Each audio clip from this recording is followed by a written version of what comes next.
मंच पर उपस्थित श्रद्धेय मदन दास देवी जी, जिन्होंने पूरे जीवन में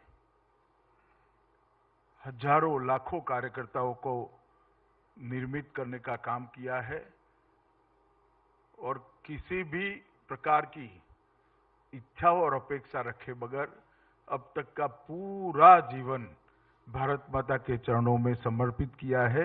ऐसे मदन दास जी को मैं प्रणाम करता हूं। मंच पर उपस्थित भारत सरकार के मंत्री, मेरे सहयोगी श्रीमान हरदीप सिंह जी, श्री संतोष तनेजा जी, जो संकल्प को एक अच्छे मकाम पर लेकर आए हैं, ढेर सारे बच्चों को ऑल इंडिया सर्विस में आने में मदद भी करते हैं और क्यों ऑल इंडिया सर्विस में जाना है वो भी अच्छे तरीके से समझाने का काम संतोष जी करते हैं।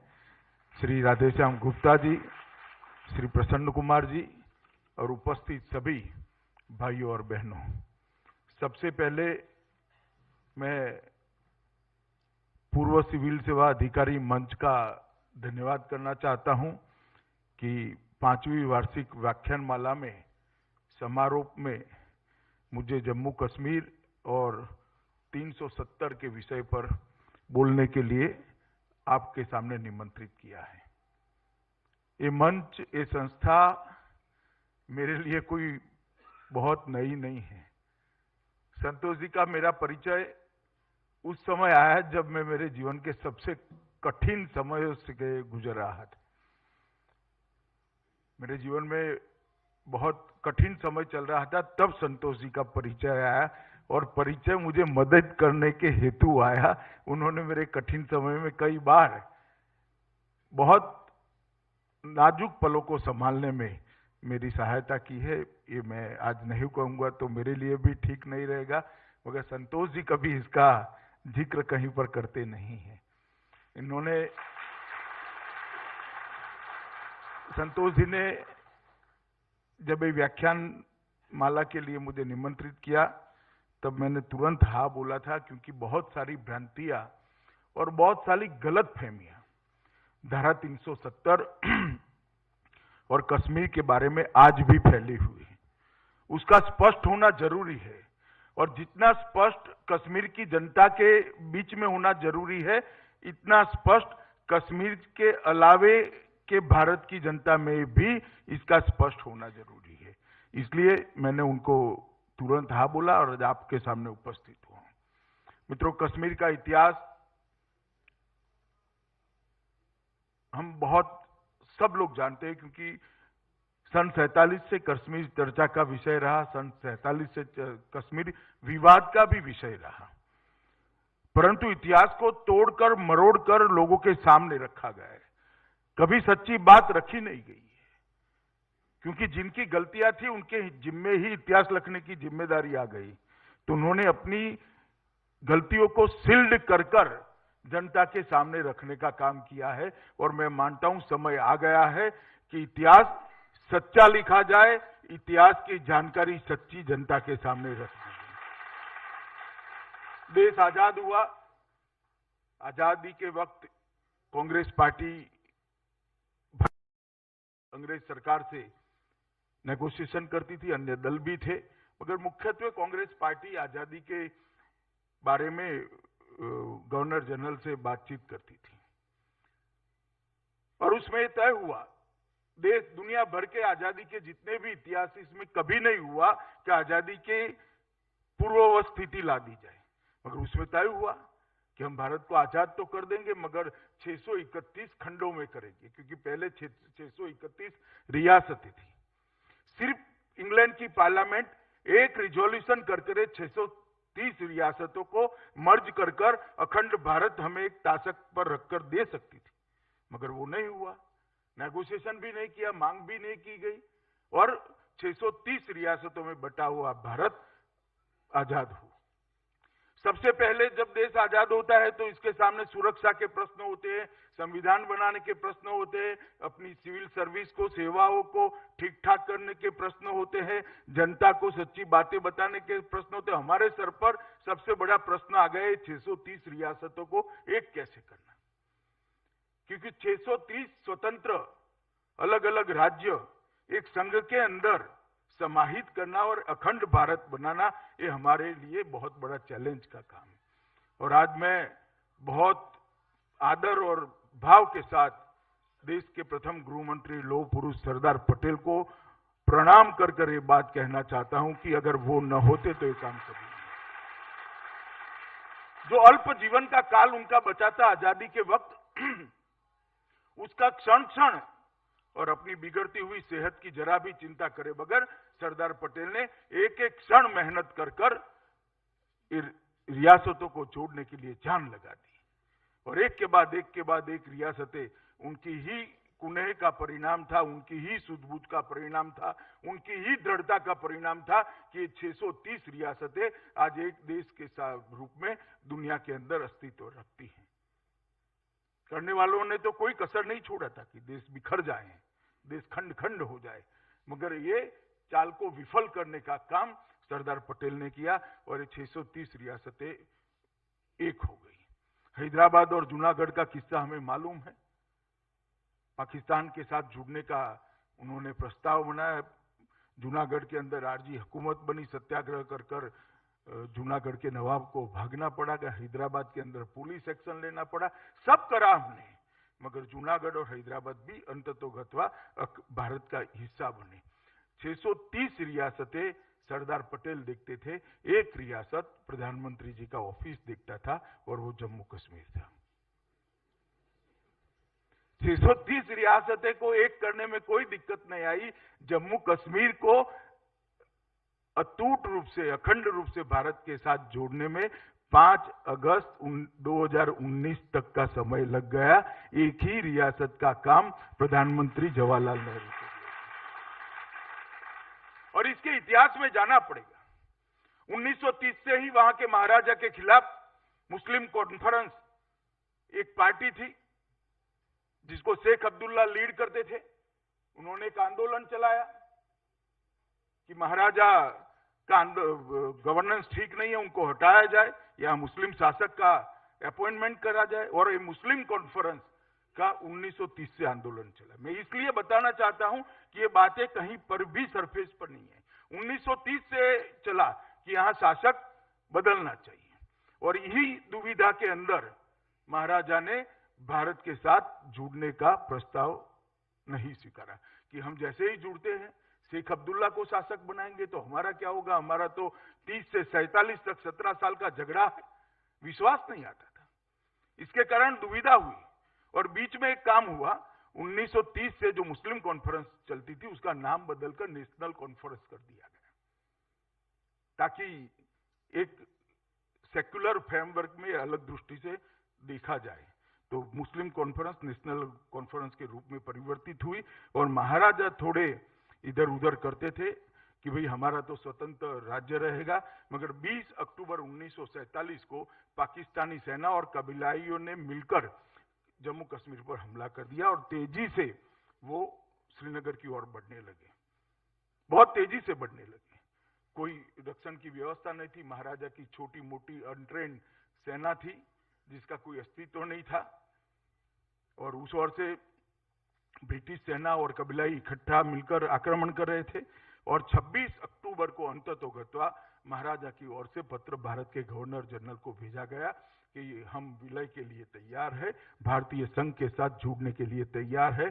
27 अक्टूबर को गवर्नर जनरल ने पत्र को स्वीकार कर लिया और भारतीय संघ के अंदर कश्मीर का विलय हो गया। जम्मू और कश्मीर पूरा का पूरा भारतीय संघ का हिस्सा उस दिन से बन गया। जैसे पंजाब में कपूरथला बना है या गुजरात में बड़ौदा बना है, इसी तरह से जम्मू एंड कश्मीर पूरा का पूरा पाक ऑक्यूपाई कश्मीर समेत भारत का अभिन्न हिस्सा बना। 27 अक्टूबर को भारत की सेना वहां एक दिन की भी देर करे बगैर सरदार पटेल के इनिशिएटिव पर गई।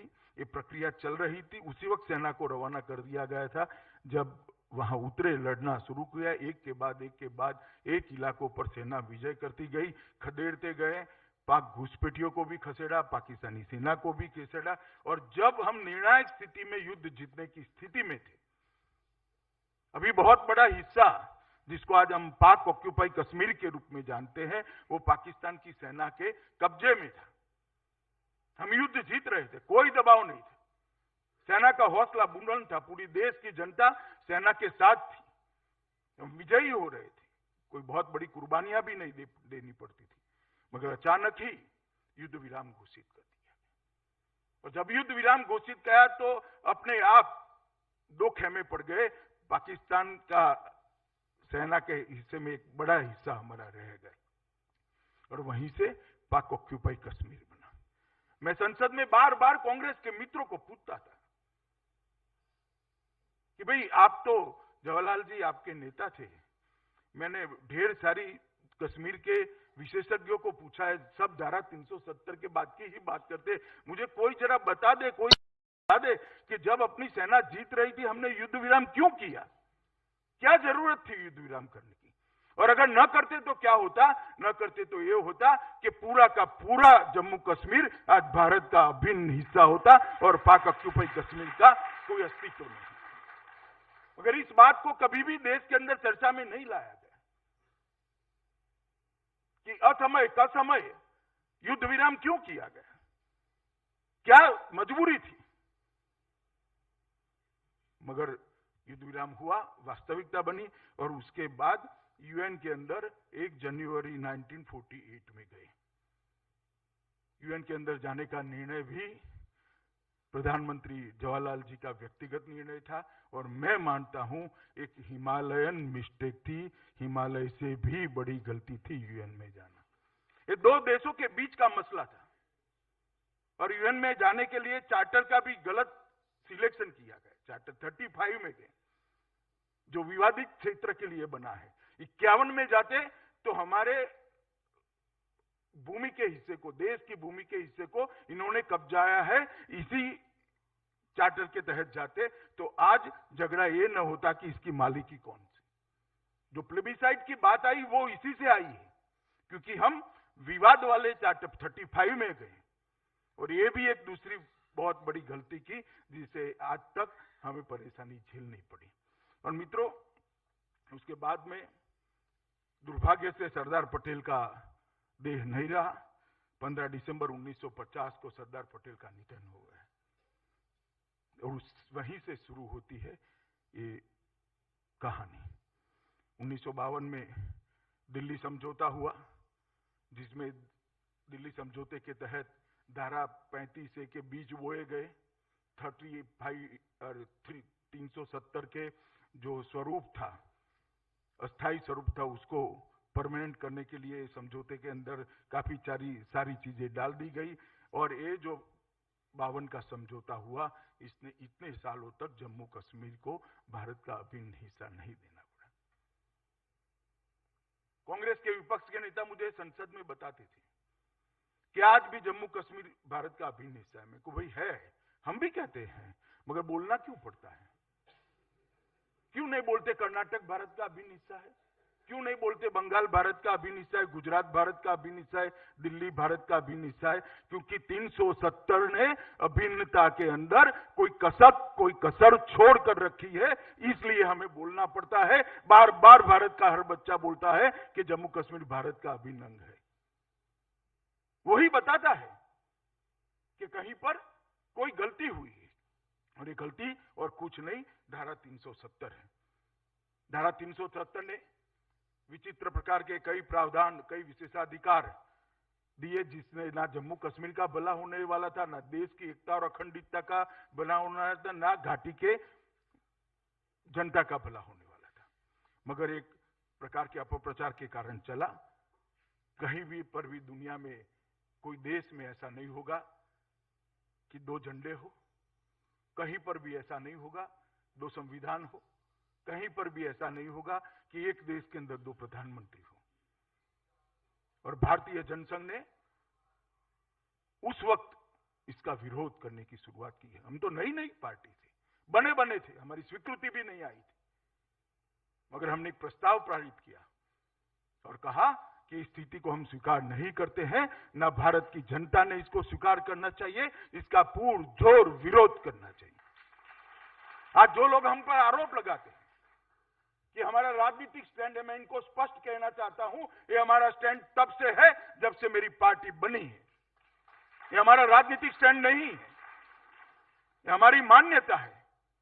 हम मानते हैं कि धारा 370 जब थी तब देश के लिए, देश की एकता के लिए ठीक नहीं थी। ये हमारी मान्यता है और सिर्फ हम बोलते नहीं है, इसके खिलाफ आंदोलन किए है, बार बार आंदोलन किए है। जब तक धारा 370 हटी, इसके लगी से हटने तक इतने बड़े कालखंड के अंदर 11 अलग अलग आंदोलन हुए, जिसमें मास मोबिलाइजेशन भारतीय जनता पार्टी और उसके सहयोगी संगठनों ने किया है, जनसंघ ने किया था। और हमारे पहले अध्यक्ष श्यामा प्रसाद मुखर्जी इसका पहली बार सविनय कानून भंग करने के लिए ट्रेन के रास्ते से जम्मू कश्मीर में गए। उनके पास परमिट नहीं थी, लेना भी नहीं था। वो मानते थे कि मेरे देश में जाने के लिए मुझे किसकी परमिट लेनी है। कल को आपको अमृतसर जाना है मत्था टेकने दरबार साहब, किसकी परमिशन देनी? कल को आपको सोमनाथ दर्शन करने जाना है, क्यों परमिट लेनी? ये मेरा देश है, मैं क्यों किसी की परमिट मांगूंगा? शंकराचार्य जाना है या हजरत बाल जाना है, हमें परमिशन नहीं लेनी चाहिए। और ये इनकी मान्यता थी, उन्होंने परमिशन नहीं ली, उनको पकड़ा गया और शंकास्पद रूप से उनकी जेल में मृत्यु हो गई। और श्यामा प्रसाद जी ने अपने जीवन का बलिदान धारा 370 के कारण देने का काम किया और कश्मीर के लिए सबसे पहले सिविलियन शहीद होने का सम्मान भारतीय जनसंघ के स्थापक श्यामा प्रसाद मुखर्जी को मिला। और उन्होंने उस वक्त एक नारा लगाया था कि एक देश में 2 विधान, 2 प्रधान, 2 निशान नहीं चलेंगे, नहीं चलेंगे। और जब गुलाम नबी साहब मुझे कह रहे थे कि आप राजनीति करो, गुलाम नबी साहब हम राजनीति नहीं कर रहे, हमारी तो तीसरी पीढ़ी है राजनीति के अंदर, ये बोलते बोलते हमारा गला बैठ गया, आत्मा सूख गई हमारी। आपको इसमें राजनीति दिखाई पड़ती है? हम तो ये तब करते थे जब हमारा सत्ता में आने की कोई संभावना नहीं थी। कांग्रेस का सूर्य मध्याह्न पर तपता था, तब हम ये बात लेकर निकले थे। उस वक्त जवाहरलाल नेहरू के व्यक्तित्व के सामने बोलना भी एक पाप माना जाता था। उस वक्त हम ये बात लेकर निकले थे और कहते थे कि देश में 2 निशान, 2 प्रधान और 2 विधान नहीं चलेंगे, 2 संविधान नहीं होनी चाहिए, 2 झंडे नहीं होने चाहिए, 2 प्रधानमंत्री नहीं होने चाहिए। और ये आंदोलन हम उस वक्त लेके निकले थे, मगर अंततोगत्वा तो जो गति होती है वही होती है। जवाहरलाल नेहरू ने भी स्वीकार करना पड़ा कि शेख अब्दुल्ला इनकी ठीक पसंद नहीं थी और शेख अब्दुल्ला को 11 वर्ष के लिए कांग्रेस की सरकार ने जेल में डालना पड़ा। और कांग्रेस पार्टी के नेता कसीदे पढ़ रहे थे अब्दुल्ला साहब के लिए। मैं उनको पूछना चाहता हूं कि तो फिर आपने जेल में क्यों डाला था? 11 साल। अभी तो हमारा जुम्मा 2 महीना नहीं हुआ, भाई चिल्ला रहे हो, आपने तो 11 साल डाल दिया था। और आपको कोई पूछता नहीं था? एक व्यक्ति को 11 साल किस धारा के तहत जेल में डाला आपने? मैं पूछ सकता हूं क्या अधिकार है मुझे? पहले इसका जवाब देना चाहिए जो हमें सवाल पूछे थे। और मित्रों, वहीं से शुरू हुआ कश्मीर की जनता के बीच में भारत के प्रति असुरक्षा का भाव, अविश्वास के भाव की शुरुआत हुई। उसके बाद भी गलतियों पे गलतियां पर गलतियां होती रही। चुनाव कराए गए। चुनाव कैसे कराए? एक मिस्टर खलाक थे, तो कहते थे कि ये जनता का प्रतिनिधि है और ये दूसरे है वो खलाक के प्रतिनिधि थे। आधे से ज्यादा, कई बार 2/3 से ज्यादा लोग निर्विरोध हो जाते थे, पर्चे फाड़कर फेंक दिए जाते थे, 10-10 वोट गिरते थे, वो विधायक बनकर आ जाते थे। पूरा चुनाव एक संवैधानिक फारस बनकर रह गया था। और वो जो घटनाएं हुई, 4 चुनाव हुए, वो घटनाओं ने कश्मीर की घाटी की जनता के मन में भारत के प्रति अविश्वास का बीज बोने का काम किया और बाद में वो वटवृक्ष बना। उसका मुख्य कारण 370 है। उनको लगा कि हमारे लिए भारत का नजरिया ठीक नहीं है, ये हमें न्याय नहीं दे सकते। बात धीरे धीरे एक के बाद एक दृढ़ होती गई। और मित्रों, मैं बताना चाहता हूं कि वो फर्जी चुनावों ने ही आज की समस्या का बीज बोने का काम किया। 370, 35A और ये अविश्वास का वातावरण का उपयोग करने का काम जनरल जिया ने किया।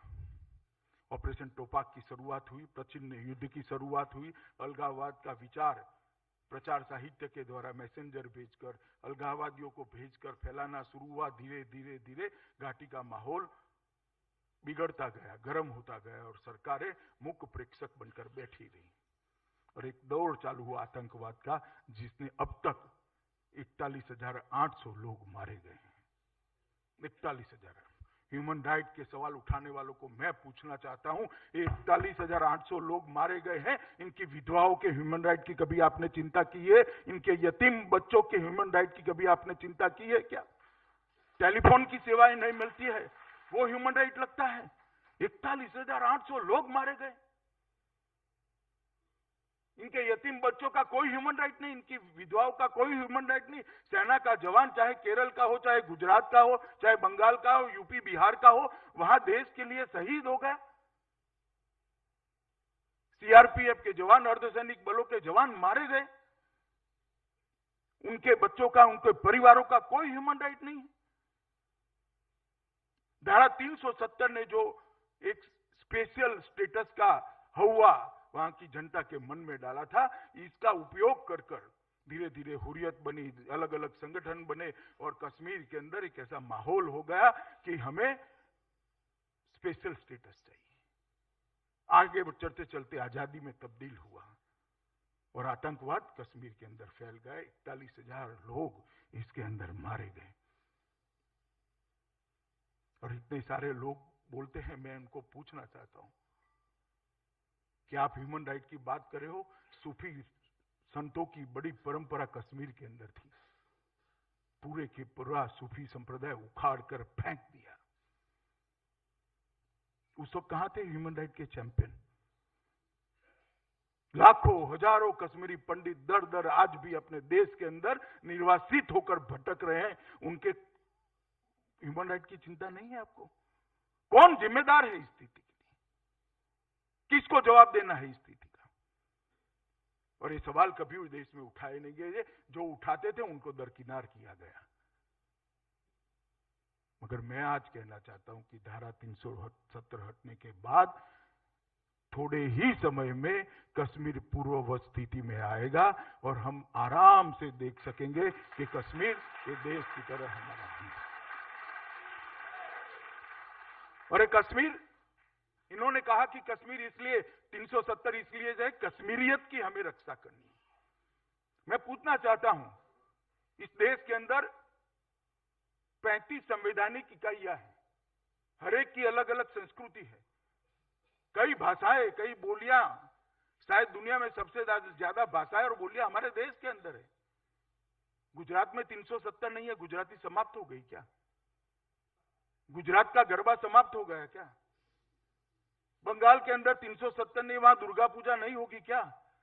रविंद्र संगीत समाप्त हो गया? कन्नड़ के अंदर 370 नहीं है, कन्नड़ भाषा, कर्नाटक में कन्नड़ भाषा समाप्त हो गई? कर्नाटक की संगीत समाप्त हो गया क्या? महाराष्ट्र में आज भी अभंग सुनाई पड़ते हैं, मराठी आज भी फर्राटे से बोली जाती है, मराठी के व्याकरण का शुद्धिकरण होता है, इसके अंदर साहित्य की रचना होती है, घंटों घंटों तक बोर हो जाओ इतनी साहित्य पर चर्चा होती है। तो उनकी संस्कृति रक्षा धारा 370 के बगैर हो गई, तो कश्मीर की संस्कृति की रक्षा धारा 370 के बगैर नहीं होगी क्या? आपने धारा 370 से कश्मीरी संस्कृति को पूरे देश के अंदर फैलाने से रोक दिया है, कश्मीरी संस्कृति को एक सीमित क्षेत्र में बांध दिया। और मुझे विश्वास है कि कश्मीरियत की सुवास कश्मीर से कन्याकुमारी तक जल्द फैल जाएगी। यही तो हमारे देश की स्ट्रेंथ है, विविधता में एकता ही हमारे देश की स्ट्रेंथ है। और मैं पूछना चाहता हूं, मैंने पार्लियामेंट के दोनों सदनों में पूछा है कि भाई धारा 370 से कश्मीर को क्या मिला, कोई मुझे हिसाब किताब दे। मगर कोई नहीं बोला, ये रहनी चाहिए, हमारा वादा था। आप राजनीति कर रहे हो, हम राजनीति नहीं कर रहे हैं भैया। 370 रखकर आपने वोट बैंक की पॉलिटिक्स की, आपने राजनीति की और आपने देश का और कश्मीर का नुकसान किया है। मैं आपको पूछना चाहता हूं कि देश की सरकार ने, देश की संसद ने बच्चियों की शादी के लिए कानून बनाया कि 18 साल तक बच्ची की शादी नहीं होती। बहुत महत्वपूर्ण कानून बना है बच्चियों के आत्मरक्षा के अधिकार के लिए। जब तक उसमें समझ नहीं आती मेरा जीवन साथी कैसा होगा, इसकी शादी नहीं होनी चाहिए। हम भी मानते हैं नहीं होनी चाहिए। कश्मीर के अंदर बाल विवाह का कानून नहीं था, हजारों बच्चियों को 8 और 10 साल की उम्र में शादी कर दी जाती थी। क्या वो बच्चियों का ह्यूमन राइट नहीं होना चाहिए? कश्मीर के अंदर एट्रोसिटी नहीं थी। कश्मीर के अंदर पिछड़े वर्ग के मुसलमान और हिंदू दोनों को रिजर्वेशन नहीं मिलता है। ट्राइबल को पॉलिटिकल रिजर्वेशन नहीं मिलता है। दलित को पॉलिटिकल रिजर्वेशन नहीं मिलता है। सफाई कर्मचारी को इसके अधिकार नहीं मिलते हैं। दिव्यांगों को दिव्यांग का कानून नहीं लगाया है। ऐसे 106 कानून जो अधिकार देते, शिक्षा का अधिकार देते, अन्न का अधिकार देते हैं, सरकार वहां बनती है। बच्चे को 13 साल की उम्र तक पढ़ाने का सरकार का अधिकार है। देश की संसद ने वो बच्चे को अधिकार दिया है। कश्मीर के बच्चे को नहीं था, क्योंकि 370 ने रोक कर रखा था। देश के हर नागरिक को 2 समय खाना मिल जाए, अन्न का अधिकार दिया है देश की संसद ने। कश्मीर की जनता को नहीं था, क्योंकि 370 ने रोक कर रखा था। दिव्यांगों के लिए पर्याप्त सुविधाएं खड़ी हो, उसका संरक्षण करे, इसका अधिकार दिव्यांग जनों के लिए जो कानून मोदी जी लेकर आए उसने दिया है। कश्मीर के दिव्यांगों को यह अधिकार नहीं मिला। ह्यूमन राइट एक्ट बना है, ह्यूमन राइट मानव अधिकारों की रक्षा के लिए, और ह्यूमन राइट के नाम से बवाल करते हैं। मैं पूरी दुनिया को कहना चाहता हूं, वहां ह्यूमन राइट एक्ट ही नहीं था। हम नरेंद्र मोदी जी वहां ह्यूमन राइट एक्ट अब लेकर गए हैं, अब तक नहीं था। एक्ट ही नहीं था तो रक्षा कहां से होती? रक्षा करने का तो काम अब हम शुरू कर रहे हैं भाई। ह्यूमन राइट एक्ट नहीं था, रिजर्वेशन नहीं था। रेफ्यूजियों की स्थिति क्या थी? विभाजन के बाद देश भर में निराश्रित आए, रेफ्यूजी आए, सम्मानजनक पद पर रहे। इस देश को 2 प्रधानमंत्री, 1 उप प्रधानमंत्री मिले जो इस देश विभाजन के बाद देश में आए। इंदर कुमार गुजराल और सरदार मनमोहन सिंह, अडवाणी जी, वो देश के प्रधानमंत्री और उप प्रधानमंत्री बने। वहां जो रेफ्यूजी आए पाकिस्तान के, पश्चिम पाकिस्तान से, वो रेफ्यूजियों को आज तक मत का अधिकार भी नहीं है, वो आज तक काउंसिलर भी नहीं बन पाए। एक शरणार्थी जो आया वो देश का प्रधानमंत्री बनता है। एक शरणार्थी आया, उसको वोट देने का अधिकार नहीं है, घर खरीदने का अधिकार नहीं है, पढ़ाई का अधिकार नहीं है, इसके बच्चों को नौकरी का अधिकार नहीं। क्यों? ये ह्यूमन राइट नहीं है क्या? ये ह्यूमन राइट का वायोलेशन नहीं है? आपने इनके साथ अब तक अन्याय किया था। 5 अगस्त को श्री नरेंद्र मोदी ने इस सभी को, सभी भारत के नागरिक के अधिकार देने का काम समाप्त कर दिया है, और आज वो गौरव के साथ दुनिया में भारत के नागरिक के नाते खड़े हैं। मुझे एक तो फायदा बता दो 370 कि क्या फायदा हुआ, कोई बता दे हमें। मैं बताता हूं, इतना सारा नुकसान हुआ, ढेर सारे नुकसान हुए, और सबसे बड़ा नुकसान हुआ भ्रष्टाचार का। आप इतने सारे आईएएस आईपीएस अफसर और संघीय अधिकारी बैठे हैं, कोई राज्य ऐसा है जहां एंटी करप्शन ब्यूरो न हो? जम्मू कश्मीर ऐसा राज्य था जहां एंटी करप्शन ब्यूरो ही नहीं था। इसकी स्थापना 5 अगस्त के बाद हुई। भ्रष्टाचार करे ही जाना है, पकड़ना ही नहीं है, तो क्यों भला एंटी करप्शन ब्यूरो है? 2,77,000 करोड़ रुपया भारत सरकार ने आजादी से आज तक भेजा है। अगर इसका कुछ न करते, सोने के पत्रे, टीन के पत्रे जो होते इसकी जगह सोने के पत्रे लगा देते, तो हर कश्मीरी के घर पर सोने का पत्रा होता, टीन की जगह। पत्रे को क्या कहते हैं हिंदी में?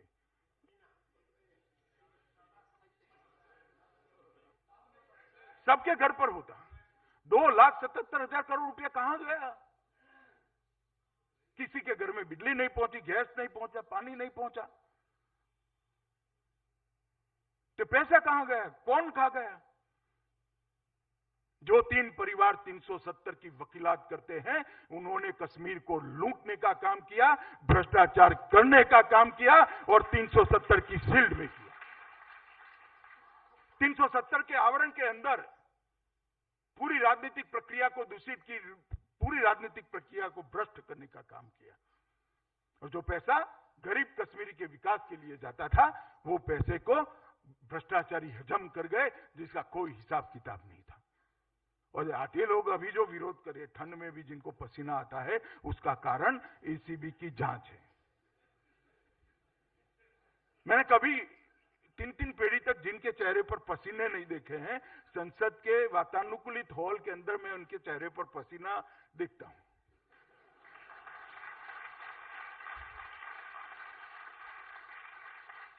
क्योंकि उनको भ्रष्टाचार, इनके भ्रष्टाचार का कोई हिसाब किताब नहीं, अब उनको देना पड़ेगा।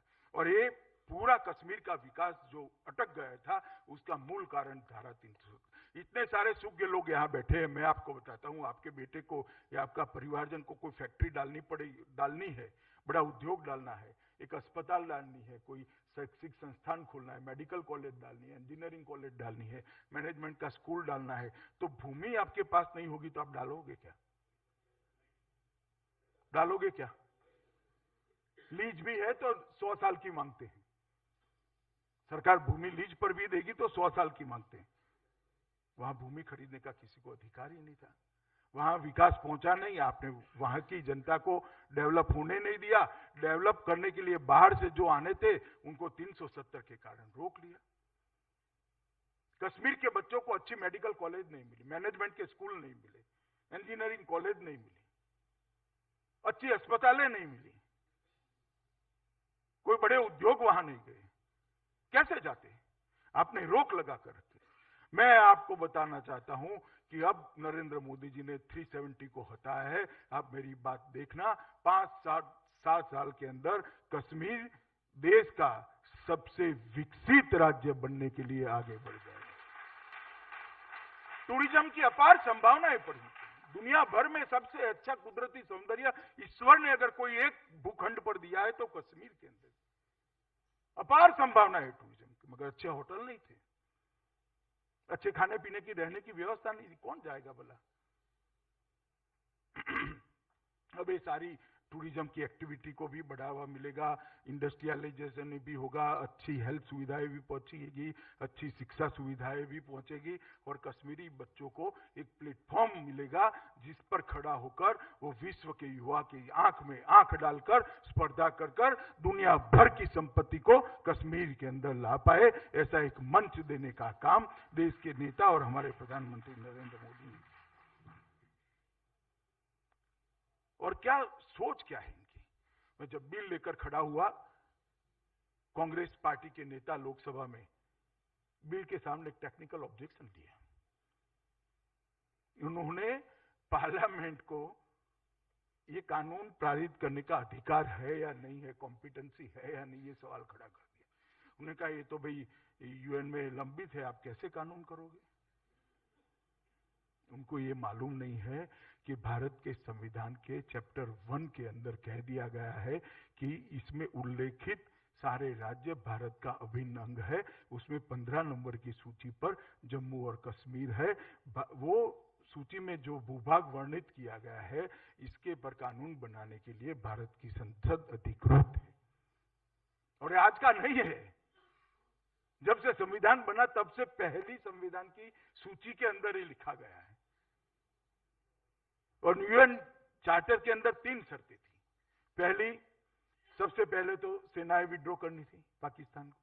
दूसरा, कभी कोई आक्रमण नहीं करना था, शांति से इसका वार्ता कर लाना था। और तीसरा नंबर प्लेबिसाइड का, रायशुमारी का था। मगर पहली 2 शर्तें तो भंग कर दी आपने। आज तक सेना नहीं उठाई पाक ऑक्यूपाई कश्मीर से। दूसरा, 2 बार आक्रमण करे, तो तीसरी शर्त कहां रही? और बची कसी कसर थी तो आपकी विपक्ष के नेताओं को मैं कहना चाहता हूं, श्रीमती इंदिरा गांधी ने शिमला समझौते के अंदर समाप्त कर दी कि अब ये मसला है वो दो देश ही चर्चा कर पाएंगे, किसी की मध्यस्थी नहीं होगी। वो इंदिरा जी ने इंदिरा भुट्टो पैक्ट के अंदर साइन करवा लिया था। क्या आप यूएन का हवाला दे रहे हैं? आपने कभी स्टडी भी किया है क्या? या अपना राजनीतिक उल्लू सीधा करने के लिए देश की जनता को गुमराह कर रहे हो? मित्रों, जब इस प्रकार की बातें एक नेशनल पार्टी के नेताओं के मुख से आती है तो जनता का मन हिल जाता है, कई आशंकाएं भ्रांतियां पैदा होती। इसीलिए मैंने कहा कि काफी सारी ऐसी भ्रांतियां हैं जिसको दूर करना बहुत जरूरी है। मित्रों, एक उन्होंने कहा कि भाई आप कैसे कर सकते हो 370 को हटाना, इसके लिए संवैधानिक सुधार लेकर आना पड़ेगा। संवैधानिक सुधार भी हम लेकर आते, हमारे पास दोनों सदनों में 2/3 बहुमत से ये बिल पास हुआ है, दोनों सदनों में, राज्यसभा में भी हुआ है और लोकसभा में भी 2/3। मगर संवैधानिक सुधार लाने की जरूरत ही नहीं थी। धारा 370(3) के तहत एक प्रोविजन है कि भारत के राष्ट्रपति एक कॉन्स्टिट्यूशन ऑर्डर इश्यू कर सकते हैं जिसके तहत ये धारा में बदलाव किया जा सकता है, धारा के कोई हिस्से को डिलीट किया जा सकता है या पूरी की पूरी धारा को ही हटा दिया जा सकता है। वो कॉन्स्टिट्यूशन ऑर्डर को जम्मू कश्मीर असेंबली और भारत की संसद की अनुशंसा चाहिए, सादे बहुमत की। अब जम्मू कश्मीर के अंदर राष्ट्रपति शासन है, असेंबली के सारे अधिकार 356(1) के तहत देश की संसद को मिले हैं। तो असेंबली और संसद का दोनों काम देश की संसद ने करना था और देश की संसद ने 2/3 बहुमत से, सादे बहुमत से नहीं, राष्ट्रपति महोदय के संवैधानिक ऑर्डर को, कॉन्स्टिट्यूशन ऑर्डर जो राष्ट्रपति महोदय का था, उसको पारित कर दिया और राष्ट्रपति महोदय के हुक्म से धारा 370 हमेशा के लिए इतिहास का भाग बन गई, इसका अस्तित्व समाप्त। और ये बात को आप कानूनी रूप से पढ़े बगैर देश की सबसे बड़ी पंचायत के अंदर भाषण करते हैं, पार्लियामेंट के अंदर भाषण करते हैं। और ऐसा नहीं है कि आपको मालूम नहीं है, कांग्रेस ने ये 373 का 2 बार उपयोग किया। पहले धारा 370 के अंदर वहां महाराजा शब्द लिखा था, महाराजा की जगह सदर रियासत किया। ये धारा 370(3) का उपयोग कर ही 370 में आपने बदलाव किया 1958 में। और बाद में 65 के अंदर सदर रियासत की जगह गवर्नर किया, वो भी 373 का उपयोग कर ही किया। अगर कोई भी कानून के अंदर बदलाव हो सकता है तो वो धारा का उपयोग कर कानून निरस्त हो ही सकता है, इसमें कोई दो राय नहीं है। और यहां तो 373 के अंदर बहुत स्पष्ट रूप से आलेखित है कि ऊपर की सभी बातों को ध्यान में रखने के बाद भी अगर राष्ट्रपति महोदय ऑर्डर करते हैं तो, और संसद, देश की संसद और जम्मू कश्मीर की असेंबली इसको अनुशंसा देती है तो एक कलम को हटाया जा सकता है। मगर आप वैसे ही बोलते रहे। मैं विपक्ष के मित्रों को इतना ही कहना चाहता हूं कि गलती सबसे होती है, ऐसा नहीं है कि गलती नहीं होती है। हो सकता है हमसे भी हो जाए, किसी भी व्यक्ति से गलती हो जाए, मगर उसका विश्लेषण कर स्वीकार कर गलती को सुधार करने का साहस सार्वजनिक जीवन में रखना चाहिए। और मैं मानता हूं वो साहस शायद आप नहीं। विपक्ष भी जानता है कि 370 से क्या नुकसान हुआ, 41,000 लोग मारे गए, देश का एक बड़ा सूबा विकास से महरूम रह गया, उनको अपने मानवाधिकार नहीं मिले। मगर आपका राजनीतिक स्वार्थ इतना बड़ा है कि वो कश्मीर की जनता के सुख के ऊपर, उसके विकास के ऊपर, उसकी अच्छाई, अच्छे भविष्य के ऊपर वो भारी पड़ा। वो धारा 370 इतने साल तक चली। नरेंद्र मोदी जी को दूसरी बार आप सबने, देश की जनता ने अधिकार दिया, 300 सीटें दी और मोदी जी ने पहले ही सत्र के अंदर 70 साल से जो एक नासूर था, वो नासूर को उखाड़ कर फेंकने का काम देश की संसद कर। और मैं मानता हूं एक अद्भुत साहस का परिचय, देश के हितों के प्रति अपने कमिटमेंट का परिचय और दुनिया में सत्य को मशाल की तरह उजागर करने का परिचय नरेंद्र भाई ने ये धारा 370 हटा कर दिया है मित्रों। और कितना डराते थे, ये हो जाएगा, वो हो जाएगा, खून की नदियां बह जाएगी, फला हो जाएगा, ढिका हो जाएगा। 5 अगस्त से लेकर 5 सितंबर और 5 सितंबर से लेकर अक्टूबर में आएंगे, आज तक एक भी गोली चलानी नहीं पड़ी है, एक भी व्यक्ति का मृत्यु नहीं है। और गलत फहमियां फैलाई जा रही है कि आपने कश्मीर को बांध बनाकर रखा है। मैं आज रिकॉर्ड पर कहना चाहता हूं, मीडिया भी यहां है, 196 पुलिस स्टेशन है, सिर्फ 8 पुलिस स्टेशन में कर्फ्यू नहीं है, धारा 144 लगाई है। बाकी सारी जगह से कर्फ्यू हट गया है, घाटी में से हट गए। सिर्फ 8 पुलिस स्टेशन में धारा 144, मतलब 4 से ज्यादा लोग इकट्ठा नहीं हो सकते, पॉलिटिकल जलसे नहीं कर सकते, सभाएं नहीं कर सकते, तकरीरें नहीं कर सकते। कर्फ्यू नहीं, आवाजाही में कोई रोक नहीं। कहते कम्युनिकेशन के साधन बंद कर दिए, सारी की सारी लैंडलाइन चालू है और 10,000 नई लैंडलाइन दी है, 6,200 पीसीओ खोले हैं जनता की बात करने के लिए। आज तक 3.5 लाख से ज्यादा ओपीडी हुई, 7,300 ऑपरेशन हुए। घर घर में दवाइयां बांटने के लिए एम्बुलेंस कभी नहीं जाती थी, अभी सबके घर पर जा रही है, कोई दिक्कत नहीं है भाई। दुनिया भर के पत्रकार वहां जा रहे हैं, आलेख भी लिखते हैं, फोटोग्राफ भी छापते हैं, सबको मिलने की छुट्टी। कहां है प्रतिबंध? प्रतिबंध आपके दिमाग के अंदर लगा है, प्रतिबंध कश्मीर के अंदर नहीं लगा है। कोई प्रतिबंध नहीं है, ये गलत बातें आ रही हैं। अब कल एक छुटपुट नेता है, मैं कोई इसको गंभीरता से नहीं लेता, 6 आतंकवादी मर गए कि देखिए गृह मंत्री कहते थे गोली नहीं चली, तो आतंकवादियों पर तो गोली चलेगी ही भैया। और कश्मीर में नहीं, देश में कहीं पर भी होगी चलेगी, ये शासन का काम है, देश की जनता की सुरक्षा करना, कश्मीर की जनता की सुरक्षा करना। गोली कश्मीरी पर नहीं चली, कश्मीर की जनता पर नहीं चली और ना चलेगी। इसका समर्थन किया है कश्मीरी जनता ने। आपके समय में हमने देखा है, शूट एट साइट के ऑर्डर थे और 10-10 हजार लोगों के जुलूस निकलते, उसको आक्रोश कहते हैं। आज सब कर्फ्यू उठा लिए, कुछ नहीं हुआ है। और मित्रों, मैं मानता हूं कि आने वाले दिनों के अंदर कश्मीर का जो विकास रुका पड़ा था, कश्मीरी लोगों को जो अधिकार नहीं मिलता था, आज तक पंचायत के चुनाव नहीं कराए, हमने पंचायत के चुनाव करा दिए। 40,000 पंच सरपंच आज गांव के अंदर गांव के विकास का खाका खुद खींच रहे हैं। 4-5 दिन के बाद तहसील पंचायत और जिला पंचायत के चुनाव होंगे। 3 टायर पंचायत सिस्टम पूरी की पूरी कश्मीर के अंदर अप्लाई हो जाएगी और भारत सरकार 7,000 करोड़ रुपया वो गांवों के विकास के लिए भेजेगी, जिसको सीधा वो सरपंच खर्च करने वाले। जो पैसा आप सचिवालय से नीचे नहीं जाता था, वो डायरेक्ट बेनिफिट ट्रांसफर के माध्यम से हर घर में पहुंचेगा। हर विधवा को 600 रुपया मिलेगा, हर बूढ़े व्यक्ति को 500 रुपये का पेंशन मिलेगा और सीधा उसके अकाउंट के अंदर मिलेगा। सारा के सारा रोक कर रखा था, शौचालय नहीं बना दिए, बिजली नहीं पहुंचने दी, पानी नहीं पहुंचने दिया।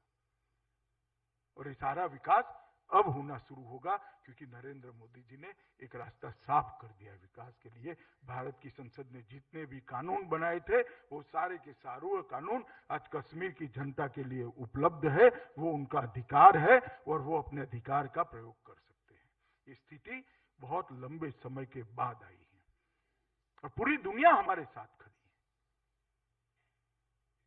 7 दिन तक दुनिया के सभी राष्ट्राध्यक्ष यूएन में थे, किसी ने पाकिस्तान की तरफदारी नहीं करी, सब भारत के साथ खड़े रहे। कुछ अफवाहों के आधार पर कुछ राष्ट्राध्यक्षों ने चिंता जताई है, उनको भी हम स्पष्टता से कहेंगे कि ऐसी स्थिति नहीं है, यह अपप्रचार है। सबों ने भारत के आत्मरक्षा के अधिकार और भारत की बाउंड्री के अंदर कानून बनाने के हमारे अधिकार की प्रतिपुष्टि सबने करी है। पूरी दुनिया आज भारत के साथ है। मैं मानता हूं नरेंद्र मोदी जी की ये सबसे बड़ी कूटनीतिक सफलता है कि पूरी दुनिया को अपने साथ जोड़कर रखा। और अंत में मित्रों मैं इतना ही कहना चाहता हूं कि हम तो श्यामा प्रसाद जी के संस्कार और श्यामा प्रसाद जी के सिद्धांत लेकर राजनीति में चलने वाले कार्यकर्ता है। हम तो मानते ही थे कि धारा 370 नहीं होनी चाहिए, 35 नहीं होनी चाहिए, और मैं मानता हूं कि हम सही ही मानते थे। अब समय की कसौटी पर आपका फैसला तो सही नहीं निकला, ना कश्मीर का भला हुआ, ना देश का भला हुआ। 41,000 लोग मारे गए। मैं आपको कहता हूं 10 साल बाद हमारे फैसले का विश्लेषण करिएगा। कश्मीर देश का सबसे विकसित राज्य बनकर दुनिया के सामने खड़ा रहेगा। कश्मीरी बच्चे अपने भविष्य को बनाने के लिए सक्षम होंगे और कश्मीर की जनता शांति और सुरक्षा का अनुभव भी करेगी। मित्रों, आज अंत में मैं देश के प्रधानमंत्री को फिर से एक बार हृदय से बधाई देना चाहता हूं कि जो धैर्य, साहस और हौसला उन्होंने दिखाया है वो शायद ही किसी नेता ने आजादी के बाद अब तक दिखाने का काम किया है। और इतना बड़ा फैसला प्रधानमंत्री जी ने जो लिया, आने वाले कई सालों तक इस देश की एकता और अखंडता को और मजबूत करने के लिए निश्चित रूप से सहायक भी होगा और देश के एक सूबे में जहां विकास नहीं पहुंचा था वहां विकास पहुंचाने में भी सहायक रहेगा। अंत में मैं संस्था का हृदय से आभार मानकर मेरी बात को समाप्त करता हूं। भारत माता की जय।